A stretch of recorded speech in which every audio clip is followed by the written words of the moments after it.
Bien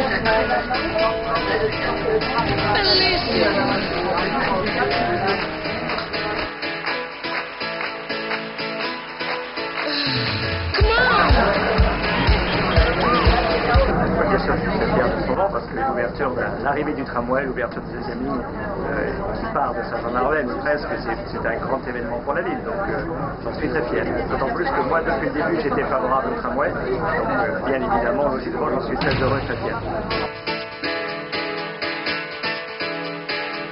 Je pense que l'hypothèse d'un tramway qui, dans les années qui viennent, va tout de suite. Et là, jusqu'à ça, on se pose très important. La période des travaux a été pénible, difficile pour tous, et en particulier pour les professionnels situés le long du tracé.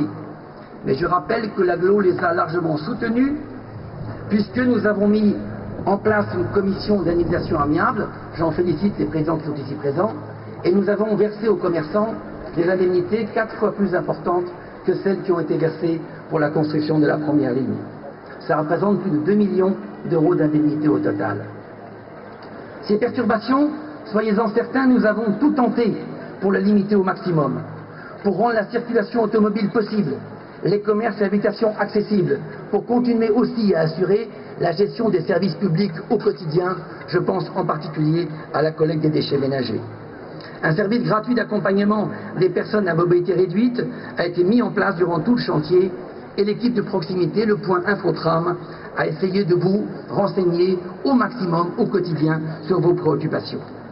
Merci à toutes et à tous d'avoir supporté ces inconvénients malheureusement difficilement évitables. Aujourd'hui, je suis tout à la fois heureux, fier et ému par ce résultat. Je tiens à remercier tout particulièrement l'équipe Cléo qui a conduit le projet pour son implication, toutes ces entreprises, les hommes et les femmes qui sont mobilisés et qui sont les premiers grâce auxquels ce pari a pu être gagné.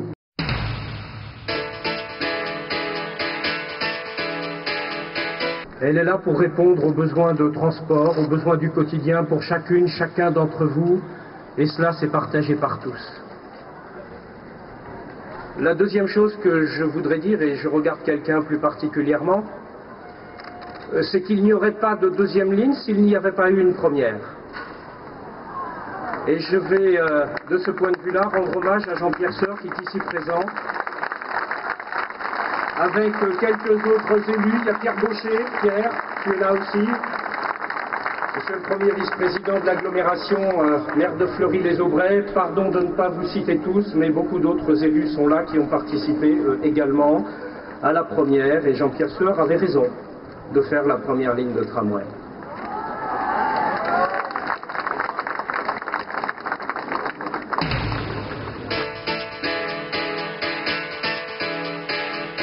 Je m'associe complètement aux propos qui situent cette réalisation dans un développement global et durable de notre capitale régionale.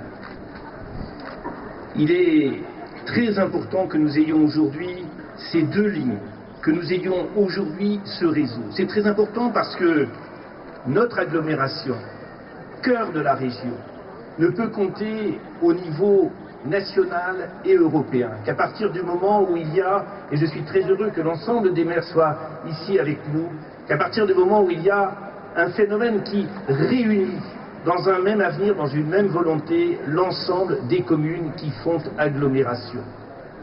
Cette agglomération renforcée, cohérente, avec des liens physiques du quotidien, des liens agréables, c'est l'agglomération qui pourra demain compter, et c'est heureux que les maires, ce soit les majorités, les présidents d'agglomération, se soient mobilisés pour arriver à ce résultat. Le deuxième élément sur lequel je voudrais insister, dans cette période, on parle beaucoup des problématiques de la ruralité, il faut en parler.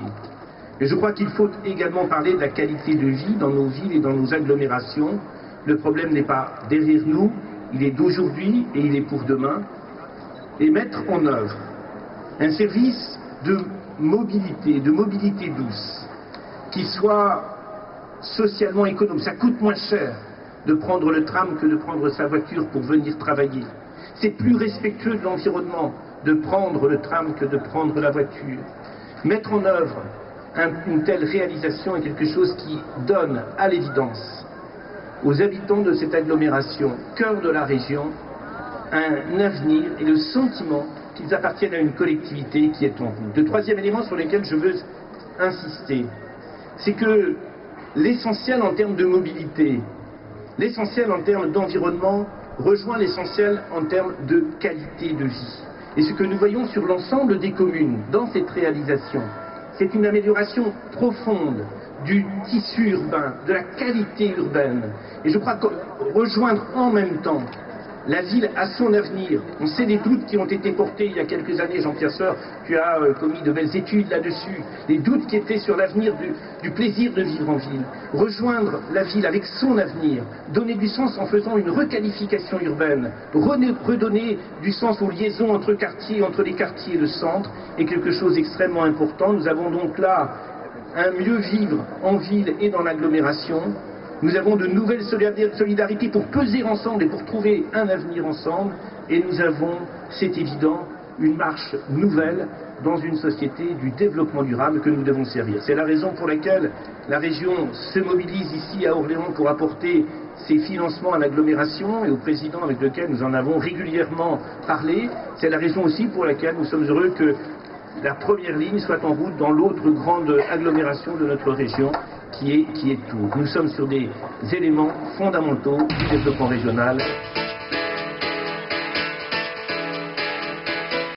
Notre pays, globalement, s'est inscrit dans cette dynamique, dans cette préoccupation, grâce au débat très intense qui s'est déroulé en 2007 et en 2008, qu'on a appelé le Grenelle de l'environnement, et à l'issue duquel il est apparu raisonnable de s'engager dans un programme de construction de 1500 km sur l'ensemble du territoire, et Orléans sera sans doute une des premières villes à apporter cette contribution.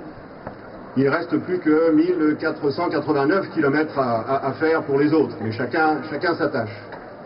Je me réjouis, comme ceux qui se sont exprimés, du caractère tout à fait cohérent de la réalisation. Il ne faut plus parler de projet que l'on inaugure aujourd'hui. C'est effectivement un projet et une réalisation qui croisent heureusement beaucoup de préoccupations, des préoccupations bien sûr d'aménagement du territoire, de déplacement urbain, qui va nous permettre peut-être de densifier l'urbanisation à certains endroits où c'est possible, d'éviter la consommation inutile d'espace, en tout cas de faciliter la vie à l'intérieur de l'agglomération. C'est un projet qui intègre l'intermodalité entre les modes de transport, le tram, plus le train, plus la bicyclette, plus la voiture, j'en oublie un, et les bus, voilà, merci. C'est un projet en plus qui a à l'évidence une dimension cohésion sociale très forte. Et je me réjouis que l'État ait pu vous accompagner tout au long de ce projet.